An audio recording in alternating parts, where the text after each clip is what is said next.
I'm Tammy Ma, and I'm your host for the Mom of Many podcast. Welcome.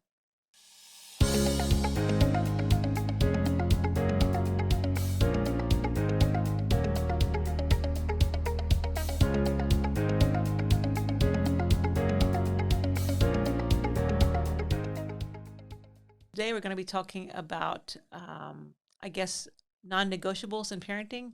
I realize as I've gotten some questions and some emails and even some videos that some of the questions and concerns you have, as I started kind of trying to think through how I would answer them, I realized that we're kind of missing something kind of major to start every conversation. And if I meet with my clients, I almost always kind of include this as part of our conversation um, in the early meetings that we have.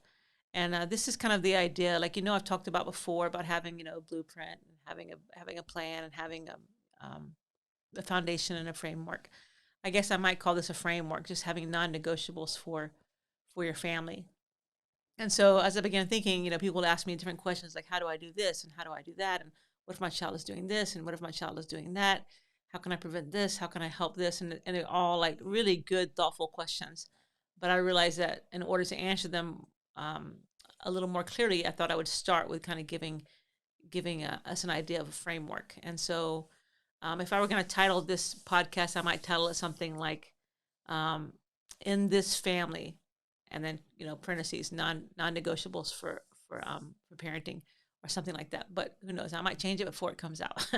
But so here's kind of what I'm thinking. When we talk about having a blueprint for your family, we talked about making sure like you kind of make every decision leading towards what you want the outcome to be. So if you're raising your children to become major league basketball stars, then you're going to be playing basketball every weekend and every day after school and everything else. And you're going to be watching basketball nonstop, and your life's going to revolve around basketball. But as most of you have told me, that is not your number one goal in parenting. Your number one goal in parenting tends to be one of these things, and these are the things I've heard again and again, and I agree with all of them. I want my children to grow up to love Jesus. I want them to care about others. I want them to have self confidence. I want them to be happy. I want them to, be successful in some ways, and that's defined in different ways by different people. To me, I would define success as exactly that. Making your life count for God. That's what my um, interpretation of success means. But you've said things like, I want them to love our family, and I want them to be a member of our family and want to be hang out with our family, and even as they grow up, I want them to be good, productive citizens of society. These are the kind of things that you've all said, and you're all right. We have to learn, before we can hang the pictures on the wall, we've got to build a framework, and so that's what I'm talking about. So what does a framework look like for our families? And here's how I would start with every client, just to kind of, I might be giving away my secrets right here, but I would start off like asking them, hey, why don't you spend some time together as a husband and as a wife, as a family, kind of identify what are your non-negotiables in your family. Every family is different, but I can give you a few examples, but it's really your homework to do and come up with your own examples. So before we go any further, think about this as I'm talking. Think about it and maybe write down some things. Talk with your family, talk with your spouse, and just kind of discuss this. If you're having some disconnect in your family and you're having some frustrations and some mountains that you can't quite get over, even hills you can't quite get over, a good way to start is by pausing and identifying, what are some non-negotiables that we want to have in our family. And so I'll give you some examples. Some non-negotiables might be, we want our family, we want our kids to respect each other and to respect people and things and their parents and family and others. We want our kids to do their equal share of jobs around the house, like we're in it together kind of mentality, to help out at home. Others might say, I want my children to use kind words. They're always, being snarky with each other and being mean to each other. So I want to accentuate kindness. And each family is different. You have to decide. And if you need help with that, you can always reach out to me, and I can sit and brainstorm with you a lot of different ideas, how to kind of come up with some non-negotiables for your family. And so it will be different if you have a 3 and 5-year-olds at home, and it'll be totally different if you have 11, 14, and 16-year-olds at home. It's gonna be different, but come up with about at least 5 non-negotiables. That's my advice. Come up with 5 non-negotiables, and that we want these. Like we don't care. We don't have to have everything perfect, but we want these things to be a part. For example, in our family in India, one of my non-negotiables was that family comes first. And so it was a sense of like, if there's a family event, then we're going to all attend it. And so friendships and outside things kind of come second, but our family kind of comes first. That was a non-negotiable that I had, and we stuck with it. And so another non-negotiable that I had was something like, in this basically in our family, we were going to go after Jesus. Yeah, we were going to kind of put him at the center and try to filter life's experiences and everything that we go through the lens of Christ. And so that might be a family non-negotiable for you. So again, I would encourage you to take an hour with your spouse, an hour with your family, and just kind of come up with non-negotiables for your family.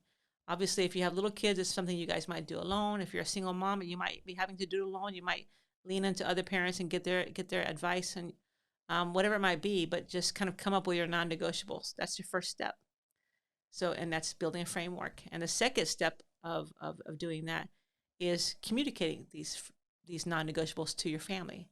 And I always encourage everybody to get a big poster board, get your kids to decorate it if you want to, and you write down your non-negotiables. And you write them down and you put it in a way that can be easily understood. I've had clients where I've kind of encouraged them to use words like, in this family, we blank. In this family, we we love and respect one another. And so that would be an example. And you might have these kind of family. I guess the best way I can think about it. You know how ministries and churches and even businesses and NGOs will often have mission statements. And this is your family's mission statement, and you're developing it. And as you develop it, it'll change over time. It's going to change when your kids are 3. Trust me, your mission statement is going to be different than when they're 14. So it's going to change and morph from year to year, and you can reevaluate. But as of right now, you want to come up with some non-negotiables for your family, a mission statement of sorts, but you put them in a really easy way to understand for your kids. So, for example, it can be, I'm just going to give you this advice. You can do anything, but you've all seen the wall hangings. In this family we love. In this family we play hard. In this family we, whatever. But I'm not really doing that exactly. That's part of it. Those things are beautiful and those things are cool. But actually, I'm talking about not just a wall hanging, but something that you're going to come and point to again and again and again. You're going to use these words. You're going to say these sentences in your home and in your family all the time. And so, for example, in this family, we love one another and we're kind to each other. So that's one statement. Come up with 5, at least 5. If they're younger, 5 is enough. If they're older, you might need to do 7 or 8. Just in this family statements, we can call it. And as you put it on a poster board, you put it on a wall and right where everybody can see it, not in some hidden room and not in a bedroom, but maybe right there in the kitchen or something. And they're just statements. And as you do it, you don't just stick on the wall and walk off. You actually have a family meeting, and you might need to have several family meetings. You probably will if you're trying to rein everybody in, kind of being from a chaotic. If it's a bit chaotic in your family, you might want to just sit as a family and have a meeting and say, hey guys, we recognize that we're not really happy with some ways our family is going, and we're not really happy with some of the decisions that we've made and some of the decisions that you've made, and we're not really happy with the way that it's getting harder for us to listen to each other and harder for you to listen to us. So we're going to have a family meeting, and then you kind of talk about the different non-negotiables in your family. And another step of that, I've given you, I don't know how many steps I've given you. That's not my strong point, you guys. You just have to try to follow along. Step 3 or step 4, I don't know. But is to actually think of consequences for these things. And so you begin thinking of consequences. You say, okay, what are we going to do? If James doesn't, we clearly made this a family expectation. And in this family, we obey our parents. And you've got a 5-year-old who's saying, he's not listening. He doesn't want to do what you tell him to do, or whatever it might be. Then there needs to be a consequence. And so consequences is so, I don't know. There's so many things that kind of make up consequences. That's kind of a conversation that you guys have to have together. I can't tell you what your consequences are. If you wanted to talk with me and wanted some personal coaching, I can brainstorm tons of creative consequences. I am the queen of creativity. I have all about coming up with creative solutions and creative consequences for my kids. I will tell you a family motto that or a motto that I have in parenting, and this might get me canceled, but and then I'll get back to it. Is um, basically, if you're punishment should be swift, it should fit the crime, and it should be entertaining for the parents. And so, if you can accomplish those three things, good job. So that's my motto in parenting, and maybe I should do a whole podcast about that. You guys tell me if you like that, and I'll do a podcast about it with tons of funny stories about how I've actually done this. But you have to promise not to cancel me if I tell you. Okay. So again, if you give me feedback and you really, really want to hear that, I'll do it. Tammy's rules for punishment. They have to be, again, has to be quick and swift, has to fit the crime, and it has to be entertaining to the parents. So there you go. But anyway, where was I? Back again to consequences. So you come up with your consequences. Again, I can help you brainstorm. If you ever need help, you can reach out to me. But come up with consequences and come up with things that kind of fit your family and your family values and what you want to do. And then you kind of constantly come back to that and the family. So whenever they're doing, hey, what's our family rule number 3? We whatever it might be, what's a good, I have so many things floating around my head, but what's a family rule 3 says that we obey our parents. And so, I ask you 3 times, I ask you to go get changed into your nightdress or to your PJs. Sorry, I'm talking like I'm in India, but change into your PJs and you haven't done it, you haven't obeyed. And so here's a consequence. And it's unemotional. It's not, you're not upset, you're not mean, you're not like losing your marbles, you're not like, I told you to get your PJs on. It's, hey, rule number 3 says you need to obey your parents, and that's our family motto, and you haven't done that, so here's a consequence. And it's just delivered without any kind of emotion and without being personally offended. And that's a big part of communicating those things. And so, and you're going to be exhausted as you try this. You'll be exhausted because they will buck up against it, especially if you're introducing it for the first time. And especially if they're a little bit older, they're going to get a little fed up. I have seen in families when they're younger, especially ones with younger kids, when they bring out the chart and they start talking about it, they bring out the poster board, the kids are like, this is awesome. We love this. But the truth is, I'm going to tell you, no parents are perfect and no family is perfect. But I can tell you that my kids were happy. They had a happy childhood for the most part. And there was boundaries and there was rules and there was consequences. And so kids like consequences. They like rules. They like boundaries. And those that don't have rules and boundaries and consequences, they don't thrive. This is not my opinion. This is fact. So don't be afraid to lay down the law. But it can't be arbitrary. It can't be I'm in a bad mood, so you guys all don't get to no movie night tonight. You all have to go to your rooms. I mean, that's just arbitrary. Like, think about it and plan it out. Have consequences. Let it be as much as possible, not arbitrary, and actually more thought out and planned out and systematic. And in a sense, you kind of remove your angry mom or angry dad emotions from the picture, and you're able just to deliver the consequences. And so this is just a little course, I guess, and setting up family values, setting up family non-negotiables.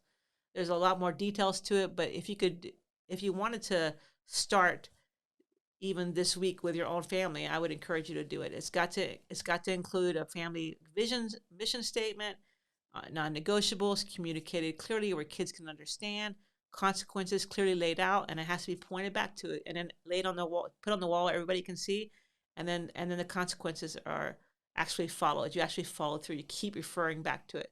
Hey, don't forget family rule number 5. And they're going to be fed up. They're going to say, God, you're killing us with all these family rule number 5 and number 6. You're killing us. Like, what are you talking about? But the truth is that it's good for them, and it's good for you, and it's good for your family. So this is a great way to begin building the framework for your family. And so I hope this has been helpful. Again, if you'd like to meet with me, you can always reach out to me at asktammy@gmail.com or my website, momofmany.us. You can do any of these things, and I'm happy to kind of schedule time with you. But this is a great way to get started to help your family kind of bring it all in and rein it all in and get started. So I hope this has been helpful, and thank you for listening. And now I'm going to introduce to you a new segment called Miracle Stories. Hallelujah, hallelujah, Hallelujah.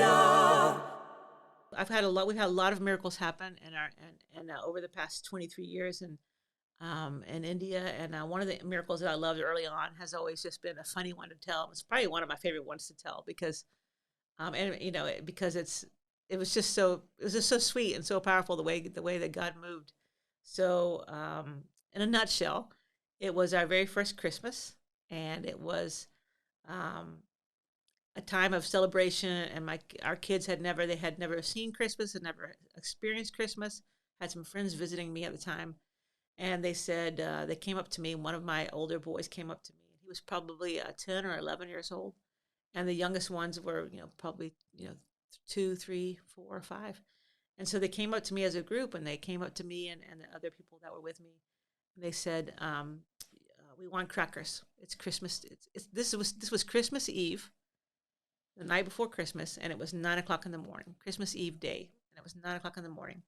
And they said, "We want the crackers." And I said, "What do you mean you want crackers?" Now, in that country, crackers means fireworks and firecrackers and everything else associated with that. And so they said, we want the crackers." And I said, "Well, we don't have any money. We just, we've spent all we have. We have no budget for crackers, so it's not going to happen." And they were like, "No, no, you have to get us crackers. It's Jesus' birthday. No, it's such a big, important day for Jesus. And he wants the crackers." And so I said, "Well, guys, we finished our budget. We don't have any money for crackers. And so we can't get them this year, but maybe next year we'll get them." And then they were adamant, and they were like, "No," they would not accept my answer. They said, "No, everybody is bursting the crackers all over the place, but we are not bursting on Christmas. What does that? How can we say we love Jesus if we don't burst the crackers? Jesus needs the crackers for his birthday, you know." So I said, "Okay, guys, if you want crackers, go and pray to your Father in heaven and see what happens. Maybe he'll give you crackers." And so I was maybe a 10% statement of faith, but maybe if I'm honest, a 90%, y'all stop bugging me, please. That was kind of more my motivation. So they went into this room and they just began praying, and they were praying with all their hearts. "Jesus, you can only bring us the crackers.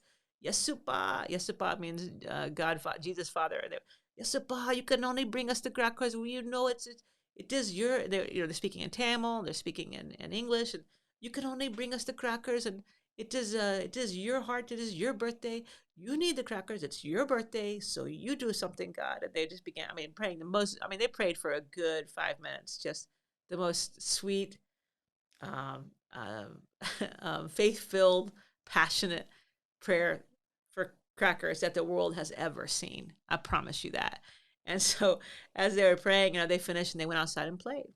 And I thought it was really sweet, and it was really cool to see. But I I would have loved to have go get them crackers at that point because I wanted to like bless them, but we didn't have the money for it. And so they played outside around 3 o'clock in the afternoon. We get a box in the mail, and it's wrapped, and it's from South India, and it's wrapped in burlap sack, and it's wrapped in black tar, kind of sticking it together with rope. And so we get it, and the kids, it's a big box. You can't see me if you're listening, but it was a big box. It was a good, at least 2.5 feet by 2.5 feet, 3 feet. And it was a really big box, and so they all came out. "Oh, thank you, Jesus! He brought us the crackers." And I said to them, "Guys, it's not the crackers. Probably it's not. I'm guessing it's going to be awesome. We're going to be thankful for whatever it is, but it's not crackers." And they were like, "Oh, Tammy Ma, you're teasing us nicely. It's definitely the crackers." And I said, "No, it's not. Like, they can't send explosives through the mail, through the postal system. It's not legal." And so they were like, "Oh, but you're just kidding." And I said, "No, I'm serious." And so we got a knife, and there's several of us kind of sawing through it with little kitchen knives, trying to open it. And sure enough, we open it up, guys, and it is full of crackers, fireworks, bombs, M80, sticks of dynamite, sparklers, you name it. It was packed. And the kids all were like, "Yay, thank you, Jesus. It's going to be the best birthday ever. Thank you, God. You love crackers," and they're praying, and they're praising, and they're thanking God. And then I'm just sitting there, of course, my mouth open, and I'm just like, "Oh, what just happened?" And it was so funny because at the very end of it, one of my boys, the one who asked me, the older one, he just looks at me and he goes, "Oh, Tamma, you're so funny. No, you're teasing us nicely. God was going to send the crackers, but you were just teasing, weren't you?" And I just looked at him and I said, "Yeah, honey, I was teasing. I knew God was going to do it." And that is a miracle story from India. Hope you enjoyed. And yeah, let us hear from you.